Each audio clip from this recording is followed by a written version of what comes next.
Hello, അസ്സലാമു അലൈക്കും. ഇന്ന് വന്നിട്ടുള്ളത് ഹോണ്ടന്റെ ജാസും കൊണ്ടാണ്. കൂടുതൽ എൻക്വയറി വരുന്ന ഒരു വാഹനമാണ് ഹോണ്ടന്റെ ജാസ് ഡീസൽ ഉണ്ടോ എന്നുള്ളത്. അതും സിംഗിൾ ഓണർഷിപ്പിൽ വരുന്ന വാഹനം.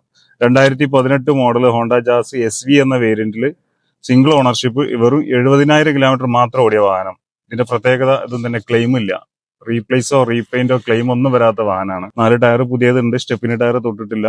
ഫുള്ള് കമ്പനി സർവീസ് ഉള്ള ഒരു വാഹനം. അതുപോലെ തന്നെ ഹോണ്ടന്റെ എല്ലാ വാഹനങ്ങളും എടുത്തു നോക്കിയാലും ഇന്റീരിയറിന്റെ കാര്യത്തിൽ ഒരു രക്ഷയില്ല. സൂപ്പർ ആയിട്ടുള്ള ഇന്റീരിയർ ആണ് ഈ ഹോണ്ട എല്ലാ വണ്ടിക്കും, ജാസിനാണെങ്കിലും പിന്നെ മറ്റുള്ള ഏത് വണ്ടിക്കാണെങ്കിലും. ഓടിക്കാനും തന്നെ നല്ല കംഫർട്ട് വരുന്ന ഒരു വാഹനമാണ്. മൈലേജിന്റെ കാര്യം പറയുകയാണെങ്കിൽ ആരും സംശയമില്ലാത്തൊരു കാര്യമാണ് മൈലേജ്. 24-25 കിലോമീറ്റർ ഒക്കെ ഹൈവേയിൽ നല്ല മൈലേജ് ലഭിക്കുന്ന ഒരു വാഹനമാണ്.